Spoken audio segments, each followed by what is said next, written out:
6월 21일 월요일 합주.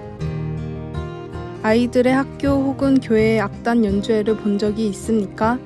11살, 12살 된 어린아이들이 합주를 얼마나 잘하던지 큰 감명을 받을 때가 있습니다.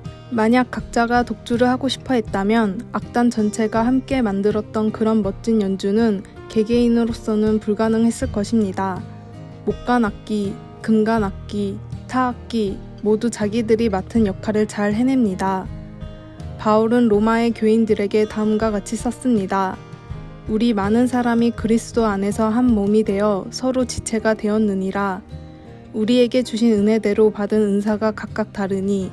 로마서 12장 5절에서 6절. 바울이 언급한 은사 중에는 예언과 섬김, 가르침, 위로, 구제, 다스림, 긍휼 등이 있습니다. 각 은사는 모든 사람들의 유익을 위하여 자유롭게 사용되어야 합니다. 고린도전서 12장 7절.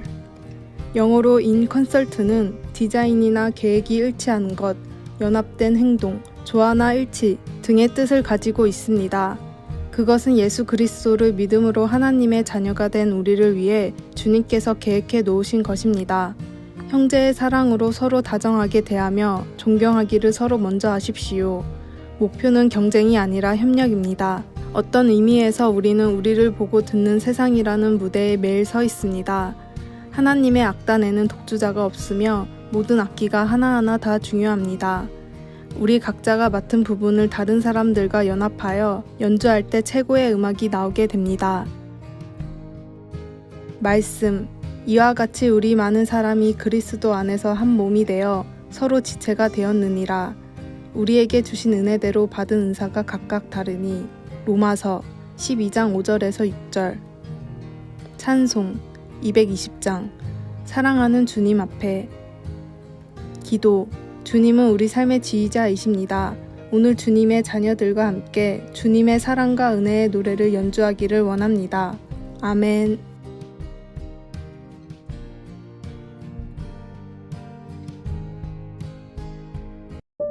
6월 22일 화요일. 행복한 사람이라면 그 누구도 나를 행복하게 만들 수 없습니다. 그것은 오직 자기 손에 달려 있습니다. 자신이 아닌 다른 누군가가 자신이 희망하는 것을 가져다 주지는 않습니다. 자신이 바라는 대로 살 수 있도록 자기 스스로 계획해야 하고 에너지를 집중해야 합니다. 대학 졸업도, 연애도, 결혼 생활도, 경력도 마찬가지입니다. 매일매일 자신의 행복을 위하여 무엇을 해야 할지 알아야 하고 또한 그것을 선택해야 합니다. 행복은 다른 사람이 만들어주는 것이 아닙니다. 부모님, 배우자, 아이들, 친구, 직장 상사도 아닙니다. 그것은 자기 자신에게 달려있는 것이고 스스로의 힘으로 달성해야 하는 것입니다. 행복의 시작은 선택에 있습니다. 두려움과 불행, 우울함과 슬픔, 자기 연민에 빠져 있을 때에는 먼저 그 감정에서 벗어나야 합니다. 그리고 질문을 던져봐야 합니다. 행복하려면 무엇을 먼저 해야 하는가 하고 말입니다. 원치 않는 기분에 사로잡혀 있다고 생각된다면 이렇게 질문해야 합니다. 행복한 사람이라면 지금 당장 무엇을 할까? 글쓴이는 이렇게 말했습니다. 내 인생에서 일어난 일들 중에서 최고의 순간 20개를 적어보자. 그런 다음 앞으로 일어났으면 하고 바라는 일들 20개를 적어보자. 그 중에서 하나를 선택하고 그것을 실현하기 위해서 무엇이든 해보자. 오늘의 말씀. 복 있는 사람은 악인들의 꾀를 따르지 아니하며 죄인들의 길에 서지 아니하며 오만한 자들의 자리에 앉지 아니하고. 시편 1편 1절. 오늘의 찬송 586장. 어느 민족 누구게나. 오늘의 만나. 그렇습니다. 매일 매순간 자신의 양심이 허락하는 것 중에서 가장 중요한 것 하나를 선택하고 실천해야 할 것입니다.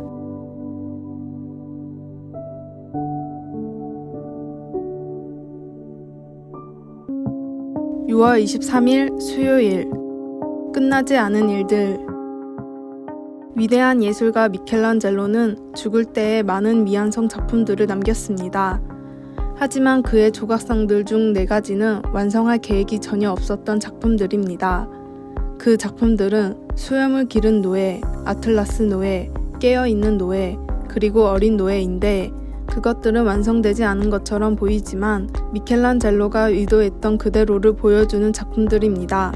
그는 영원히 노예의 굴레에 얽매여 사는 것이 어떤 것인지를 보여주고 싶었던 것입니다. 미켈란젤로는 사슬의 메인 조각상을 만들지 않고 그 조각상을 쪼아 만든 원래의 돌 안에 갇혀 있게 만들었습니다. 몸이 돌에서 나오고는 있지만 완전히 빠져나오지 못하고 있습니다. 그 조각상들은 근육에 힘이 들어가 있지만 결코 자신을 자유롭게 할 수 없습니다. 그 노예 조각상의 모습이 나와 같다는 것을 바로 느낍니다. 그들이 처한 공경은 내가 죄 때문에 몸부리치는 것과 다르지 않습니다. 나도 나 자신을 자유롭게 하지 못합니다. 내 지체 속에 있는 죄의 법에 사로잡힌 죄수. 로마서 7장 23절처럼 나도 그 조각상들처럼 갇혀 있습니다. 아무리 열심히 노력해도 나는 나를 바꿀 수 없습니다. 하지만 하나님께 감사하게도 당신과 나는 미완성 작품으로 남아있지 않을 것입니다. 우리는 천국에 갈 때까지는 온전해지지 않겠지만 우리가 그때까지 변화시키는 성령님의 역사를 받아들일 때 그분이 우리를 변화시켜 주십니다. 하나님은 우리 안에서 시작하신 착한 일을 이루어 주시겠다고 약속하십니다. 빌립보서 1장 6절. 말씀. 오호라 나는 공고한 사람이로다. 이 사망의 몸에서 누가 나를 건져내랴. 우리 주 예수 그리스도로 말미암아 하나님께 감사하리로다. 그런즉 내 자신이 마음으로는 하나님의 법을 육신으로는 죄의 법을 섬기노라. 로마서 7장 24절에서 25절. 찬송 268장. 죄에서 자유를 얻게 함은. 기도. 하나님의 아들 예수 그리스도의 사역을 통해 우리를 죄의 노예에서 해방시키시고 새로운 피조물로 만들어 주시니 감사합니다. 아멘.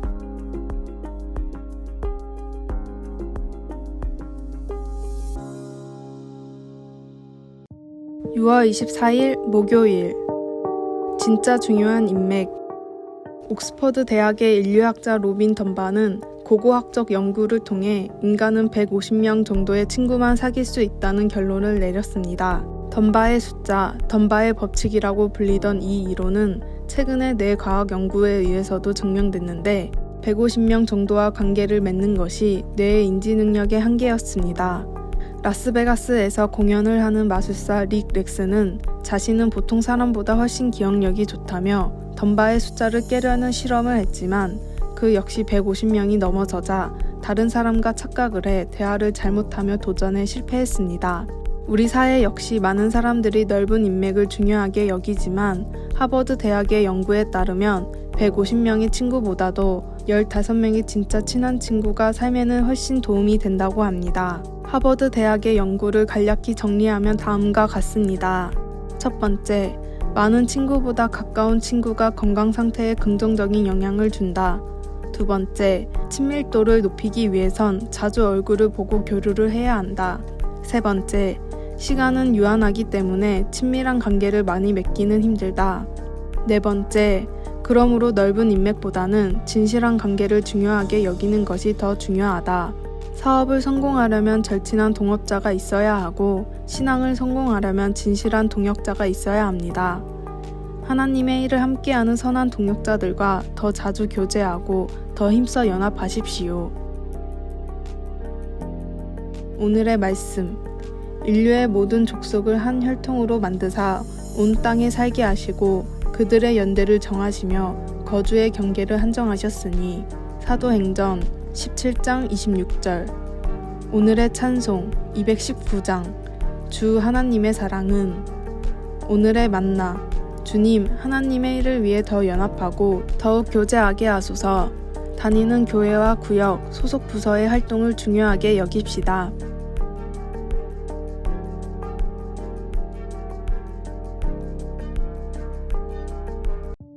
(6월 25일) 금요일. 번창할 시간. 어떤 사람이 집에 있는 장미나무를 베어버리려고 마음먹었습니다.